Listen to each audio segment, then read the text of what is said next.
Eh bien on commence tout de suite avec Madonna, qui avant de devenir la reine de la pop, était serveuse chez Dunkin' Donuts, une chaîne de pâtisserie américaine. La chanteuse avait déjà un caractère bien trempé, puisqu'elle fut renvoyée pour avoir jeté de la gelée sur un client. Pour tous les fans de Brad Pitt, sachez que ce dernier a débarqué à Hollywood à l'âge de 24 ans. Le jeune Brad veut devenir acteur, mais il n'a que quelques dollars en poche, et pour les remplir, il multiplie les petits boulots afin de payer ses cours d'art dramatique. Il sera successivement déménageur, chauffeur-livreur, et notamment homme sandwich déguisé en poulet pour le restaurant El Pollo Loco. Parlons maintenant de Florence Foresti. Après un bac littéraire, une école de cinéma et un stage d'observation chez Thalassa, Florence est finalement embauchée en tant qu'infographiste chez EDF. Alors qu'elle rêve de devenir humoriste, elle enchaînera les sketchs dans les cafés et les chroniques à télé pour enfin devenir l'une des personnalités préférées des Français. Pour les nombreux fans de Beyoncé, sachez que jeune, elle avait pour habitude de balayer les cheveux dans le salon de coiffure de sa mère.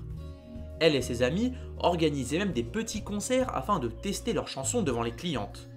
Leur challenge était de faire en sorte que leur voix dépasse le volume sonore des casques et des sèche-cheveux. On comprend mieux d'où lui vient sa voix extraordinaire. Prochaine star, Harrison Ford. Enfant timide et mal dans sa peau, Harrison Ford se découvre une passion pour les métiers manuels et devient charpentier. Il travaille pendant 8 ans sur les décors de films. Quand un jour, il finit par croiser sur un tournage George Lucas qui lui demande de donner la réplique à des acteurs venus auditionner le rôle de Han Solo dans Star Wars. C'est finalement lui qui sera pris. La bonne étoile veillait au-dessus de lui. Avant de devenir une méga chanteuse et une actrice, Jennifer Lopez quitta le foyer parental à 18 ans. Elle a commencé sa carrière en tant qu'assistante juridique. Si la journée elle travaillait dans un cabinet d'avocat, c'est la nuit qu'elle vivait sa réelle passion, la danse. Quant à Julia Roberts, lorsqu'elle rejoint son frère à New York, elle enchaîne les petits boulots. Serveuse chez McDonald's, vendeuse de chaussures, caissière dans une pizzeria où elle doit se déguiser en ours quand il y a des fêtes pour les enfants. Un bon entraînement pour jouer dans Mystic Pizza quelques années plus tard. Parlons maintenant l'un des plus grands chanteurs français, Serge Gainsbourg. Serge rêvait d'être artiste. Pendant 2 ans, il travaille dans un établissement pour enfants juifs, le centre Champfleur. Les enfants l'adorent pour sa douceur, sa patience et sa pédagogie. Il leur enseigne le dessin, la peinture et surtout des tours de magie.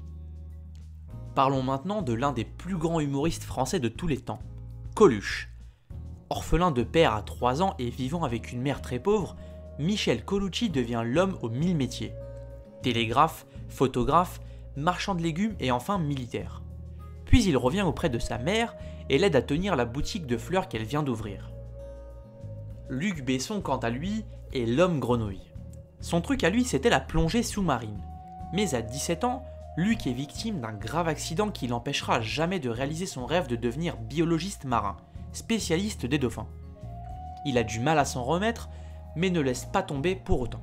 Il décide de recréer au cinéma les ambiances qui l'ont tant fait rêver dans sa jeunesse. À 20 ans, il réalise Le Grand Bleu, premier d'une longue série de succès. Quant à l'ancien président français Nicolas Sarkozy, ce dernier aura travaillé à mi-temps pendant plus de 2 ans à la Saupetière de Neuilly-sur-Seine, un glacier salon de thé.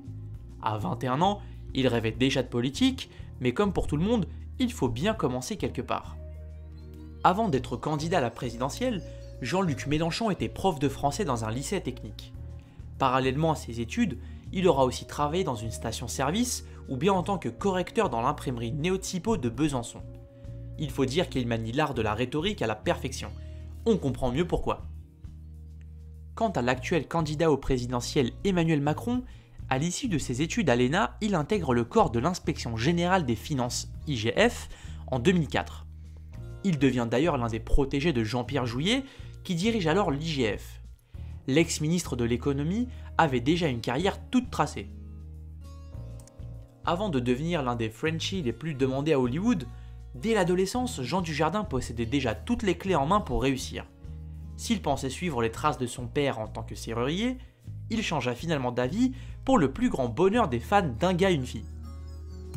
Avant de devenir l'un des humoristes préférés des Français, Jean-Marie Bigard était barman dans un café à Troyes.